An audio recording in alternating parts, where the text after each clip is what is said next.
You are listening to the Football Diehards podcast with your hosts, Justin Lonero and Bob Harris, sponsored by DraftKings. Sign up now using promo code DIEHARDS, DIEHARDS. Make a first-time $5 deposit, and you'll receive a free $3 ticket. Hello and welcome to the Football Diehards podcast. I'm your host, Justin Lonero, on Twitter at Justin Lonero, along with my co-hosts, Mr. Kyle Dvorchak and Mr. Bob Harris. Gentlemen, it is week 4. Mr. Harris, what is going on in Albuquerque, New Mexico this evening, sir? We're about a week away from the Balloon Festival, a renowned and internationally known event where there are thousands of hot air balloons flying over my house at very low altitudes, making a lot of noise. Fortunately, they're low enough that the things I throw at them actually hit them. So I got that going for me. I'm sure you guys are doing well. I want to, jump right in because I know there's huge news. And Mr.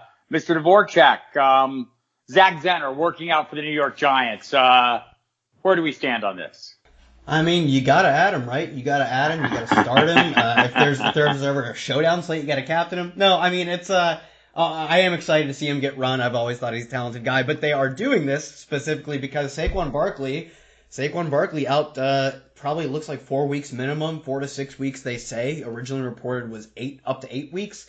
I think coaches and staff generally tend to be optimistic with their injury approach, so I would err on the side of 6 weeks. If you want to project his missed games, so I'm saying 6 weeks plus. Wayne Gallman pretty much becomes the absolute, the fab breaker if you still have any left, if you held on to yours after all the rookie, the career backup quarterbacks got their starts. If you held on and didn't pay up for those guys, you're probably reaping a lot of Wayne Gallman profit.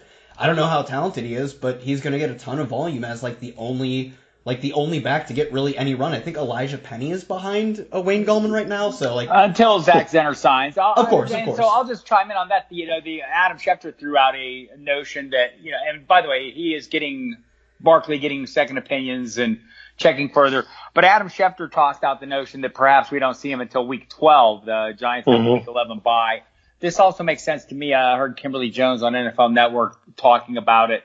And one of her notions was something I talk about a lot, the physics of the game. He's a very large man, considering the moves he makes and the sharp cuts and the leaps and things that he does are quite unique. They're Barry Sanders-esque, except in a ginormous jumbo-sized package, which puts a lot of stresses on things that aren't necessarily designed to take those stresses. So it wouldn't surprise, and I guess the notion that maybe he could come back sooner. But do you want him back trying to do those things that he does before he's actually 100%? So that'll be something we'll all be watching. Wayne Gallman, not an enthusiastic endorsement from me. The clear path to workload's there. I might be looking and making sure nobody has Chris Thompson or Rex Burkhead before I dove too deep into Gallman. Look, if you have a need for a guy who does have a clear path to workload, Gallman is certainly it. It's just a question of what he does with it,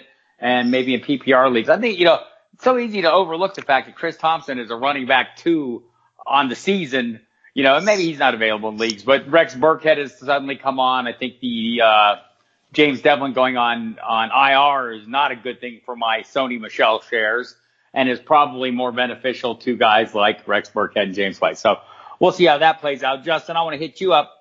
Cam Newton, extended absence. They're now, instead of a midfoot sprain, they're going with the upscale version, the Liz Frank. So let's say this. When you look at this offense, who would you rather have running Carolina's offense right now? Kyle Allen, that we've seen twice, or Cam Newton, who has an extensive history, but the most recent of which has not been all that fantastic? All right.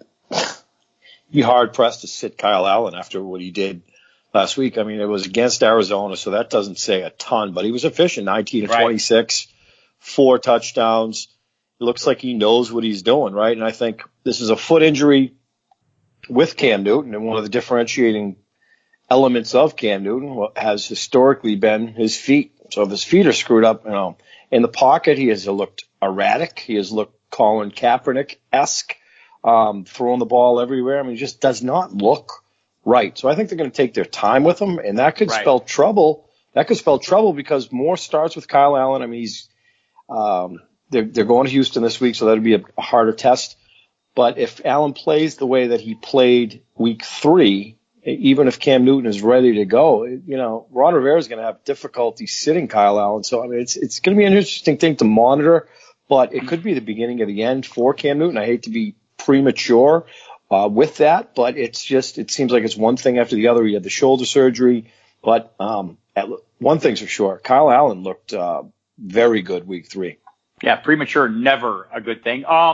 So I guess, when I'm looking at this, so we've got a range of quarterbacks who are coming in. We've got Kyle Allen, we've got Daniel Jones, we've had Gardner Minshew. There are others, I mean, that are moving up the ranks a little bit. Kyle, of the guys that are coming in, the new starters, which one would you feel the most comfortable with if you were making a free agent move? Oh, it's got to be Daniel Jones. We saw them in a game that they were within about one score while he was playing. It wasn't like they were getting blown out. This is a back-and-forth game, so it wasn't like they needed to pass a ton. They still relied on him heavily, both in the passing game and in the rushing game. He's for sure this year's Josh Allen at worst. And if he's actually an efficient passer, like we saw in preseason, his college numbers were lackluster at best. Honestly, they were pretty bad. But could he just outperform expectations? Sure. And if he doesn't, he's a discounted version of Josh Allen you can get on the waiver wire. It's Daniel Jones, and it's not particularly close for me. All right, fair enough. A couple other items of interest. They've got just now breaking news as we start to record this on Tuesday evening. Nick Bennett, the nondescript tight end, currently behind my guy, the dismissal, Will Dissly in Seattle, has been traded to the Pittsburgh Steelers. This is of interest because Vance McDonald, the man everyone drafted as, maybe that borderline tight end one, hurt his shoulder last week. His arm is in a sling today on Tuesday. I guess, something that strikes me, guys, is as I talked to all the local beat reporters over the course of the summer, all of them said they don't want McDonald to do be the full-time guy. He just can't hold up to it. This seems to be bearing out. But with the change to Mason Rudolph, who do you trust in this passing attack, Justin? He certainly had a good rapport with James Washington in the preseason, which doesn't say a ton, but you would be premature to give up on Juju Smith-Schuster. I'm getting a lot of Juju questions. Look, this is an offense that we're not accustomed to seeing. Without Le'Veon Bell, without Antonio Brown, things have changed, and we thought with Vance McDonald would be a big part of the passing game. He's hurt. We were just talking about how his arm is in a sling.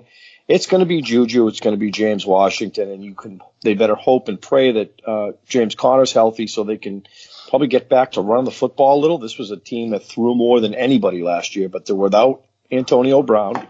Now they're without Ben Roethlisberger, so we might see a change. There's certainly a change in guard for the rest of the season with Mason Rudolph, but there's no way I'm giving up on Juju Smith-Schuster at this point in time. It'll just be interesting to see what Rudolph can do down the stretch. And he's looked okay so far. He's another guy that he might be the future in Pittsburgh. We'll see. Or maybe it's Deontay Johnson, Kyle. It could be. At this point, I'm not playing anybody that isn't Juju Smith-Schuster in this offense because Mason Rudolph didn't look great. Could we see the target share and they just not perform because they're not actually quality targets? Yeah, and I think just generally betting on targets from backup quarterbacks, they're backups for a reason. So for me, I liked him coming out of college, but he was still basically your projection of a quarterback should be next to nullified when they don't go in the first round. Quarterback hit rates outside of there are Dak Prescott, Russell Wilson, who were awfully efficient, had rushing talent, and then there's a cavalcade of nothing in recent years. So for me, I like James Washington, but I just want to buy the good targets or buy the volume of targets that might be good with Juju Smith-Schuster, and you kind of just fade the rest. All right, so we got a couple other items, though. We're not going to dig too deep on. T.Y. Hilton, a little nicked up for the Colts. Unsure if he'll play this week. We had McDonald obviously having issues. The Thursday night game, there will be some injury issues there as well, and it may well have been played by the time many of you hear this. So we're going to dive right into the weekend games and the DFS slates, and so we'll start with you, Justin. Give me a couple of the quarterbacks that you're really keen on. Well, gentlemen, it's tough to fade Patrick Mahomes at this point in time until he's over 8K on DraftKings. DraftKings is a sponsor of this podcast because he's averaging over 30 fantasy points a game. He goes to Detroit. He could easily gash them So it's one of those decisions that you have to make. And Lamar Jackson is kind of in the same scope. Jackson is all of a sudden he's developed into somewhat of a pocket quarterback. But Tom Brady, this is a team. I was there Sunday, just dissected the Jets for the most part. 30-3 career against the Bills. They go to Buffalo. It's a decent Buffalo defense, but Tom Brady feels safe. Julian Edelman should be okay. We're seeing Philip Dorsett come into his own. They got a crowded backfield, so they're going to run the football. I do like Tom Brady there. And my favorite play is dollar for dollar. And Kyle, we were talking about it earlier. And Russell Wilson at Arizona. Russell Wilson looks like probably as good as we've seen him. Hasn't thrown an interception yet. He's very efficient. The rapport is there with Tyler Lockett. They don't seem to miss Doug Baldwin a ton. You mentioned Will Disley. He's probably my favorite tight end this week, dollar for dollar. It's going to be Wilson. And if I'm going to pay way down, and of course we like to pick on the Miami Dolphins, so Phillip Rivers, Bob, is always in play because he's just steady Eddie, but pick on the Dolphins time for certain. I'm going to go way down in some tournaments, and I will have exposure to Case Keenum on the road against the Giants in a divisional game. The Giants are hemorrhaging yardage in the air. I think Case Keenum certainly not Tom Brady, but he's going to throw the ball 45 times. Where a little bit of weaponry there. It's sloppy, but he doesn't necessarily need to be Tom Brady to be a fantasy star in our eyes. So for sub 5K, I think he's well capable of having 20, 25 DraftKings points. And I do like that matchup. So I'll have some exposure to Case Keenum for certain week 4, 7 touchdowns, only 3 interceptions. Again, what we've seen Case Keenum the last couple of years, we've seen him with guys like Stephon Diggs and so on and so forth. I'm with it, but I'm not going to have a ton of exposure. So Brady, Rivers, and Russell Wilson for me, week 4. Kyle, anybody you like that stands out from Justin's group? I think Russell Wilson, as you mentioned, probably the sharpest play. I like Daniel Jones in cash. I'm typically paying down, but if not, the Wayne Gallman value, I want to say it's like 4,600 on DK. With that value, it's kind of easy to pay up at quarterback or pretty much anywhere you want. If you want to pay up a tight end or pay up for an extra, pay up at your third receiver spot, it's fine because the Wayne Gallman value. So if I'm not going Daniel Jones, who is my number 1 quarterback in cash, Russell Wilson is pretty clearly that number 2 quarterback. The Arizona matchup is just the godsend matchup. I don't know how you don't just jam in your quarterbacks against them. They have a terrible defense and run nearly the most plays in the league. We see them their opponents just shred them, and then they play fast enough to at least contend in terms of plays with their opponents. So yeah, I think Russell Wilson, if I don't end up getting him in my cash game lineups, I will be heavily, heavily overweight on him in tournaments. And honestly, DraftKings just did not price him up enough. He's passing more than we've seen, especially, it's a 3-game sample with 2 of them being very pass heavy, but his past 2 games, 50 and 35 attempts. I want to say 50 was his tied career high. So, I think they're finally a little more willing to let Russell Wilson open it up. And also their defense is bad, so they kind of have to. And Chris Carson apparently loves to fumble. It must be his favorite thing. He won't be doing it soon anymore because he'll probably get benched once Rashad Penny is healthy. I think he's fumbled in every single game. Yeah, one time for every game he's played in. So I expect more Russell Wilson. 6,100 just wasn't the correct price up, especially with the matchup. Outside of that, I think basically some of the lower priced quarterbacks are fine to go with, but Daniel Jones is it for me. And then Deshaun Watson in a great matchup with Carolina. I think this is a sneaky game to shoot out with 2 offenses that are great and defenses that don't scare me. But that's pretty much it for me. It's Daniel Jones in cash, Russell Wilson in tournaments. I'll probably have a decent amount of exposure to Deshaun Watson as well.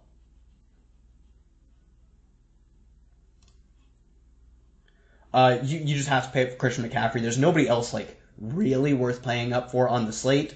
Dalvin Cook in a much I don't want to say a worse matchup because he is almost borderline matchup proof. I think he's got over 20 carries and 100 yards every single game he's played. He's getting some work in the receiving game, and we haven't seen much of Alexander Mattison or any of the other running backs on this team steal receiving work from him, which is kind of important that your running back gets receiving work. So 8,300 isn't bad for him. But the Chicago matchup, I expect this to be a pretty slow-paced game, so I don't know. He could still dominate in terms of the amount of run he gets out of the total volume on the Minnesota offense and still get 15 carries. just because this will be a slow game. So you pay up for Christian McCaffrey and you call it a day. Austin Eckler is finally getting a little respect, but against Miami, the only worry is that what we see last week, where Tony Pollard ended up hitting the 100-yard bonus and scoring as well. So I think I like Keenan Allen more on this team, but I don't mind paying up for Austin Eckler. And then in tournaments, I'm stacking Arizona, Seattle every which way, and David Johnson is just the play there, like 6,800. He's getting the volume of guys like Eckler, of guys like Dalvin Cook, really, especially when you factor in the value of his receiving game. So, yeah, I think David Johnson is a great tournament play. I'm still not playing him in cash because he hasn't, shown to be, basically just, the crazy point totals that McCaffrey or Austin Eckler have. But I love those. And then Phillip Lindsay's still underpriced, I believe. Royce Freeman was knocked out for a drive or two. So that always helps you. You don't like to see players get hurt. But if you're Phillip Lindsay, maybe you did. So, 21 carries. But really, it's his receiving volume that makes him, he's like a mini Austin Eckler in terms of volume. He's gotten 5, 7, 6 targets. And then on top of that is carries, 21, which makes sense with Royce Freeman missing a few drives, but still that's pretty high. 21, 13, 11. Yeah, at 5,200, that's a great play when he is going to be at home. I believe they're favorites as well. So home favorite running back at 5,200, getting a large market share of the receiving work. Yeah, Phillip Lindsay is a pretty solid play in cash. That's about it for me, outside of Wayne Gallman, who I'm kind of still undecided on because he's bad, probably. He's probably bad. So I feel overly skeptical about Wayne Gallman. This is the least confident I felt about the low-priced volume running back this season. Exactly. I feel like I'm really selling Wayne Gallman short, and I hope he comes out and sticks it to me, makes me look like a fool for being skeptical, but I don't know that he will. Justin, give me a couple running backs that Kyle doesn't like or that you like better that he didn't mention. Well, it is Christian McCaffrey for certain. A hell of a tougher test on the road, but it is Christian McCaffrey dollar for dollar. You look at Saquon Barkley and you're like, wow, he's down. This is another measure of why we don't like drafting running backs early in season-long leagues, because this is what happens. And if you had a top 3 pick, you were obligated to take Saquon Barkley. And I don't think Wayne Gallman is Saquon Barkley by any stretch. And Kyle, like you said, you think? Not by any stretch. Not by any stretch. We are not sitting Dalvin Cook at this point in time. It is clear-cut that the Vikings' identity is running the football, which kind of stinks as Stephon Diggs tout because he has disappeared. But it's going to be Dalvin Cook until he shows us otherwise. And, I do like Austin Eckler. Again, Phillip Rivers, Eckler, Keenan Allen, you're going to be all over week 4. And we like to pick on the Dolphins because that's just how things are going. If we go a little down, it's an interesting week for running backs. I think value can be found, and obviously value will pop up later in the week. I do like the David Johnson play. Alvin Kamara had his way with Seattle. I think David Johnson obviously involved in the passing game, so we like that on a full PPR site. Depending on the health of T.Y. Hilton and whether he's healthy or not, actually, I'm going to go with Marlon Mack. I mean, they're going to run the football. Best offensive line in Indianapolis we've seen in a while. I think he's a lock for damn near 20 touches a week and a couple of receptions at this point in time. Marlon Mack, he has the keys to the castle. If we're going to go way down, Sony Michel put the ball on the ground a couple weeks ago, and Bill Belichick is not like that. With Rex Burkhead being the most complete back in that backfield, let's see more Burkhead, but I think it was a wasted pick on Michel. James White had a baby. It could be a James White week in Buffalo, so I'm kind of going that way. Interesting to see Phillip Lindsay. I guess he was popping in models last week.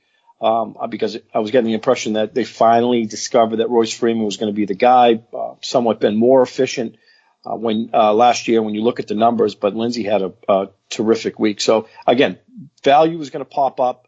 It's a little bleak at this point when you go way down, but I think tonight it's Wayne Gallman. And of course, you have the Tariq Cohens and the Thompsons of the world, and they're pretty much the same player that are going to get you a few receptions. But there's enough value at wide receiver, in my opinion, where you can have a Christian McCaffrey and Dalvin Cook in your lineup, and even a flex in Austin Eckler. We were talking earlier, you don't flex the early guys, early games for reasons of injury, and if you want to swap, etc. So I'm going to spend at running back this week, and then search for value at wide receiver. I think I'm going to save that Sony Michel take for your buddy at Freezing Cold Takes. And on the, just before we dive into the wide receivers, let me just say Stephon Diggs has now become the Mecole Hardman, DeMarcus Robinson, Marquise Brown of a horrible passing attack. Meaning an inconsistent producer in an offense that isn't high end, at least from the passing attack. I mean, it's, and we love Cousins. We love Right, Cousins. We've been talking about Cousins all off season. There is- Balls. I You know, was, Bob? I was Bob too. was too. I was too, as a solid, but not as a quarterback one, but as a steady backup who you could rely on. And, I shared that with, he's just, to me, it was him and Phillip Rivers. Phillip Rivers is still that guy, less so one Kirk Cousins right now. And look, things change. Like, I don't want to pretend that everybody who is what they are today is that same thing in week 12, because we know better. It's just not the case. But in this case, if the Minnesota's offense continues to work the way it's been working, this is their ideal. This is what Mike Zimmer's dream would be, right? So they're going to keep doing this and asking less of Cousins, and it'll be spotty production from the wideouts compared to what we've been accustomed to, which is, wide receiver one or damn near wide receiver one numbers on the regular from both he and Adam Thielen. So that being the case, let's move into the wide receivers. I'll start with you, Justin. Give me 3 that you must play at a variety of price ranges. It's Keenan Allen, 100%. If he's healthy, you ride him like a bull. We know what Keenan Allen is at this point. 17 targets last week. Week 2, 15 targets. Week 1, he had 10 targets. I mean, this is vintage Keenan Allen that we're seeing, perfectly in sync with Phillip Rivers. They're on the same page. Edelman, Tom Brady-esque. So you're going to hop all over that, especially with the absence of Hunter Henry. I mean, this is just, I'll probably have damn near 100% Keenan Allen cash games. I think up top, obviously you like Julio Jones, DeAndre Hopkins in tournaments, but I'll go down a little. You said 3, so it's going to be Tyler Lockett against the Arizona Cardinals. We're going to pick on that secondary. I love what Russell Wilson is doing, and he's in sync with Tyler Lockett. Now, again, this is a position where you can find value because we're going to pay up at running back. So if we're going to pay way down but beneath the names that I just mentioned, it's probably going to be Sterling Shepard. I like what Sterling Shepard did last week, and I think that it's going to kind of stay the same. And probably Evan Ingram as well. 7 receptions, 9 targets, 100 yards. I'm fine with that. But again, it's a position where we can dig way down. They're the Terry McLaurins of the world. I'm perfectly fine with, and you're going to need him if you're going to pay up for Christian McCaffrey and Dalvin Cook. This is the truth. And I will suggest that riding Keenan Allen for a maximum of 8 seconds seems like limited exposure if we're riding him like a bull. So I'm going to jump on and ride him like a bus all the way to the next town. Kyle, wide receivers, please. Yeah, I cannot stress enough how much you have to play Keenan Allen. So in terms of targets right now, 42 targets on the season. The next closest player is 33 at Michael Thomas, and he is dominating Michael Thomas in air yards. He's a little closer to the field in air yards than he is targets, but just like you have to play him. He is, in terms of expected points, so basically the value of a target that based adjusted for where the line of scrimmage is. Obviously, a value of the target at the 5-yard line, you're probably going to score a touchdown, or at least you have a decent chance, so it's better than at the 50. That's basically the idea. He's number 1 in the NFL in expected points, and it's not particularly close. Like, he is like one of the jam him in, like, vintage Todd Gurley's, but of the wide receiver position, which isn't very common to say. So you have to play him. I'm going to be like 100. Can I be like, if I could be 110% on a player, I totally would. On top of that, I really like Christian Kirk. A bit more volatile player, but I don't mind running that in my cash games if it's like considering the price. I don't want to run a volatile player that is like Mike Evans scares the hell out of me in cash, because he's just like if he doesn't find the end zone, it seems risky that he has a good week at all. Whereas Keenan Allen is liable to go for like, I don't know, 12 catches, 150 yards, and he might not score because they're low 8-out targets generally. But yeah, so in terms of paying down, I don't mind getting a little more volatile. Christian Kirk, getting the volume, like really dominating volume. He's gotten 10 catches, 6 catches, 4 catches on 12 targets, 8 targets, and 12 targets, averaging over 10 targets a game. Like, you just want to buy a piece of this Arizona offense because of the volume. They might not be scoring at the rate we like them to, but like, volume is king in fantasy football, and you bet on that regression coming for their touchdowns. And of course, the Seattle matchup is not what it used to be, so you kind of like playing against them. And then finally, scary Terry McLaurin has been like dominant in terms of air yards. Nobody is close to him on the Washington Redskins. Like, he is clearly their number 1 receiver. And right now, let me see, what is this? He is 1, 2, 3, 4. He's about I think 7th in air yards in the NFL. And because he played last night, he gets that. I guess it'll be 2 nights ago. Whenever you listen to this, he gets that nice no price adjustment. He's still at 4,500. He is borderline. You just have to play him too. The only guy who I think is debatable is I get fading Christian Kirk because he's been relatively inefficient so far. You have to play Scary Terry and you have to play Keenan Allen. And I would say then we have Keenan Allen 110% for 8 seconds. I'm just checking my notes here. That sounds really good. Actually, I like Keenan Allen an awful lot, and Keenan Allen likes Keenan Allen an awful lot, and that's important as well. Yeah, he does. A guy that I invested heavily in best ball, before I knew what a Terry McLaurin was Paul Richardson, and he finally showed up last night. Yes. And so that was pretty encouraging as well. I think there's a lot of value to be had on this underpriced Washington receiving core, underpriced for the obvious reasons. And I would say the same for Chris Thompson as well. So we'll move to tight end, where I'll remind everyone that TJ Hawkinson in week 1 had 6 catches for 131 yards and a touchdown. Mark Andrews in week 2 had 8 catches for 112 yards and a touchdown. Greg Olsen last week, 75 yards, 2 touchdowns. Tell me, you guys, have they raised the price level for tight ends so we can all pay more for Will Dissly this weekend? No. Will Dissly got kind of a price up because he scored a touchdown, but 3,600, he's still popping. He's still popping. It's not that much of a price up, especially this week. The tight end pricing is pretty sharp on DK. I don't feel confident about paying up for Travis Kelce, who hasn't been dominant in terms of the targets he's gotten. Evan Ingram probably at 5,700, a great play. Darren Waller finally getting priced up. Same with Mark Andrews, both at or above 5K. When I'm paying below 4K, it's pretty much, I think Hawkinson is a solid play against KC, who, one, their opponents tend to score more because, you have to try and keep up with Kansas City. Will you? Of course not. They're Kansas City, but you're going to throw the ball more. But for me, I think Dissly is probably one of the best values, if not the best value on the slate. You listed it off. These dudes, Arizona gets crushed by tight ends. Nothing has changed. The volume is there in terms of last year you didn't have to score a lot to beat them. Now they're at least a respectable offense, but they still are just dominated by tight ends. Yeah, Dissly is probably the number 1 cash tight end for me. It almost seems odd that Arizona, regardless of personnel, coaching staff, year, can neither defend nor throw to the tight end. It's very unusual, and I find it's like some kind of black hole of tight end down in the Phoenix area. So if we're not playing Will Dissly, and I don't know why we're not playing Will Dissly, Justin, who are we playing? You're going to get off Greg Olsen at this point? I'm not. I think he's going to serve as that safety valve for the young quarterback. A healthy Greg Olsen is as good as anybody we've seen, gentlemen, the last 5-6 years. It's as simple as that. 7 targets week 3, 9 targets week 2, a couple touchdowns last week. You're getting 20 points potentially from him. It's at Houston, so he's probably somewhat of a tournament playing cash games. It's going to be Dissly discounted. I can get behind Darren Waller as that kind of de facto wide receiver in Oakland. 14 targets last week, 134 yards. He's just getting fed by Derek Carr.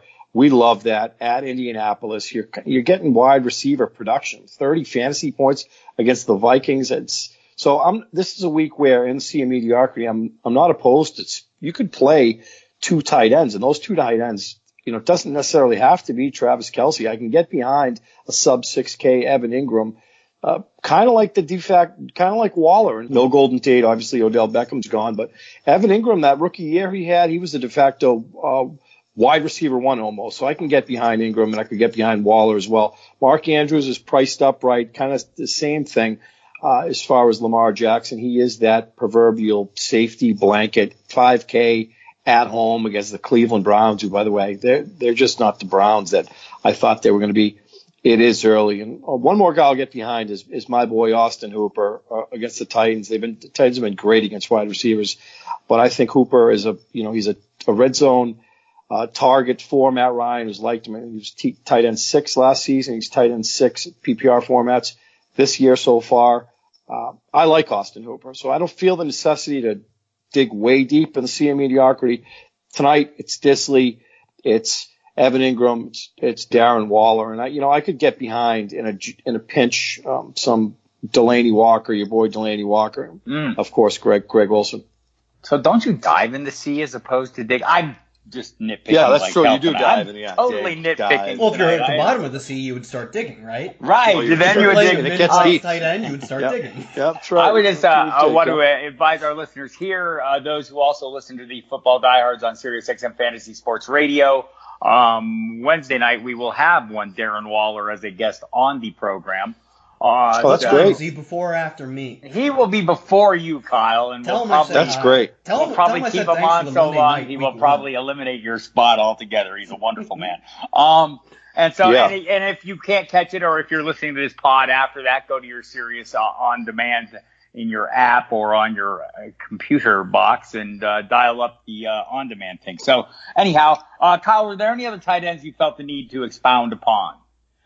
Yeah, I just think I think Evan Ingram is probably still a really good play. The Washington defense does I think stacking players playing Washington is pretty solid. So I just kind of wanted to double down on that. I think they're a good tournament play. I think the value is better with Will Dissly. It is better with T.J. Hawkinson. But in tournaments, I actually think that's a pretty solid play. Outside of that, Greg Olsen, another good play. I think this is a game I want to stack. I'm not really running many of my Giants back with Washington players not named Scary Terry. But I think the volume is going to be heavily concentrated to Evan Ingram and Sterling Shepard. And I like Evan Ingram as opposed to Shepard, who got the price up quickly. So yeah, I think Evan Ingram is probably the play, and then you can run him back with Scary Terry. And then beyond that, I'm not playing O.J. Howard. You couldn't catch me dead playing O.J. Howard. Sad. That sounds like you're looking for trouble. O.J. Howard, yes, probably not a good play anymore. Defenses, yes, I remembered this time, guys. Easy now. Don't everyone get excited all at once. Defenses that you prefer this week. What defense is going to make me money, Justin? You going to get off the Patriots at this point in time? I am not. This is a Bill Belichick confident defense. You have a shutdown corner in Stephon Gilmore, and they are clicking on all cylinders. I was at the game Sunday again, and it was a beatdown, even though it was 30-14. Suggested taking the points was certainly the play, but this is a defense that's sacking the quarterback. They're scoring touchdowns, 6 interceptions, 3,700 on the road at Buffalo. I think they're scheming well. They're gelling together. It's a nice thing. Jamie Collins is all over the field. It's a team where they're a lot of fun to see. They're not hemorrhaging points like we've seen Patriots teams do in the past. So for me, I have about as much confidence against the Patriots, against anybody besides, say, the Kansas City Chiefs, as like a Keenan Allen level of excitement this week as far as the Patriots. So you're not really necessarily breaking the bank. And if I'm going to go way down, we were talking about the Broncos earlier, and if you look at what the Denver Broncos have done this year on defense, you didn't miss much because they've done nothing. They don't have an interception. They haven't forced a fumble. They don't have a sack. They don't have a touchdown. This is a defense with Von Miller, Bradley Chubb.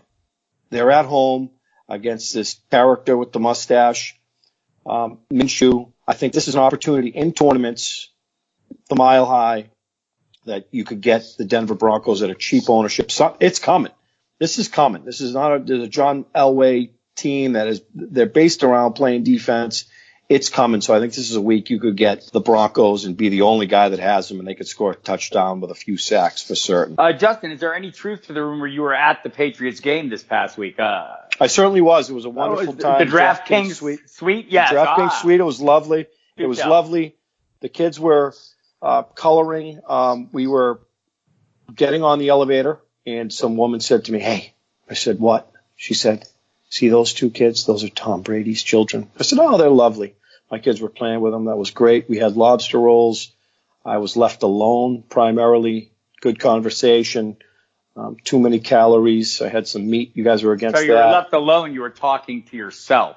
This seems like a recurring I was talking to myself, theme. mingled with some friends, some kids, people I went to high school with were there. Obviously, Jason Robbins, friend of mine, the CEO of DraftKings, he was there. It's a wonderful experience. It was a hell of a day. It felt like June or July. It was like 85 degrees. Just a wonderful experience. Big ups to DraftKings, and I will probably be there before Christmas again. And if you guys are ever out here, if you guys are ever out here, definitely come with me. I would love to attend a game with you too. Big ups to you for that invite, Kyle. Give us a defense that you would like to use to make some money this week. Yeah, that's wild. I was like covering news the entire day, so like we had very similar days of relaxation, enjoyment, and just like really kicking back. You know, Justin, I'm glad to see you're working hard. No, Thanks, that is man. cool. Appreciate it. That is cool. Thank you. That's a really fun experience. Going to games is like an experience unlike any other, especially if it's a good game. I don't know if I'd call what the Patriots did a good game, but it wasn't. I didn't even watch any football. I was just there to eat and mingle. Some lovely people, beautiful people, fun people, and in silence, in food. So I don't even know what the score was. Oh, they won by 2 touchdowns. It was a good time. It was a good time hanging out with the 1%ers. I do it a couple times a year and play the part, go with my family, park outside and get in, get out. It's fun. Yeah, some silence would be nice. Some silence I think we might find this weekend is the Rams silencing Tampa Bay. Like, Tampa Bay got the freest matchup. Like, one of the best matchups when you play the Giants. But, like, Jameis Winston is still, like, probably bad. Threw a pretty bad interception. He's thrown 4 on the season. Also put 2 fumbles on the ground. I think it's safe to assume this is still Jameis Winston of old. So what? He beat up the Giants. He still had a bad interception that might have cost them the game. Like, it could have easily cost them the game. They lost by a point. So, yeah, it's still bad Jameis Winston. I think this is a game against the Rams that expects to have a lot of, like, it's going to be a high-volume game. Right now, the total is just under 50 points, so it's high volume with a bad quarterback. That is, like, a recipe for the Rams finding a pick 6 or fumble recovery 6. You want your defenses to be in high total games or at least higher total games because volume for your defense is just the amount of plays run. It's your running back carries or your receiver targets. So especially when you get a lot of volume against Jameis Winston, I think they're not going to be super hotly owned given how the raw stats Jameis Winston put up last week, but they were a bit fraudulent. So I like paying up for the Rams, which might be a bit contrarian, especially if you play Rams. Like if you play, say you go for Chris Godwin bounce back and Cooper Kupp, nobody's going to be stacking them with the defense because that's relatively negatively correlated. But I think that's kind of how you win tournaments is you make kind of wild decisions like that. So Denver defense for me is probably where I'm looking at in cash.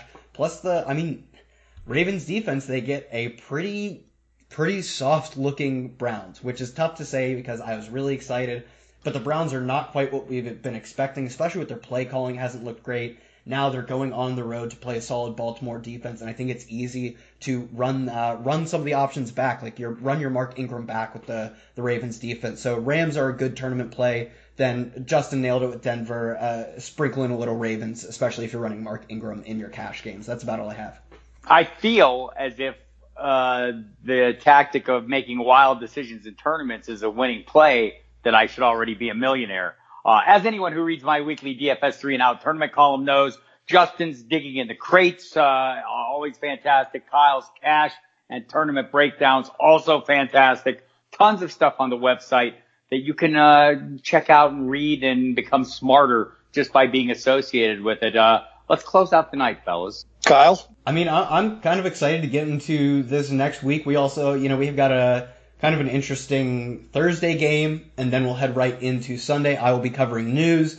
I think the Wayne Gallman decision is going to be interesting. I'm sure if you follow any of us on Twitter, you will get updates on how we feel about that. I think this might be one of the few weeks that I fade the running back chalk, which is basically a big no-no in cash because generally running back chalk pays off. I think even in cash, I might be doing that. So I think that'll be the biggest sort of pivot point of the week, plus T.Y. Hilton. If he doesn't play, Marlon Mack is a 100% lock. So those are the two things I would urge you, if you're listening to this, to stay up on your news or just keep evaluating on in general. So I think with that, of course, follow us all on Twitter to find out how we feel about those things. You can find Bob at Football Diehard, myself at Kyle Tweets Here, and Justin at Justin Lonero. Everybody, thanks for tuning in.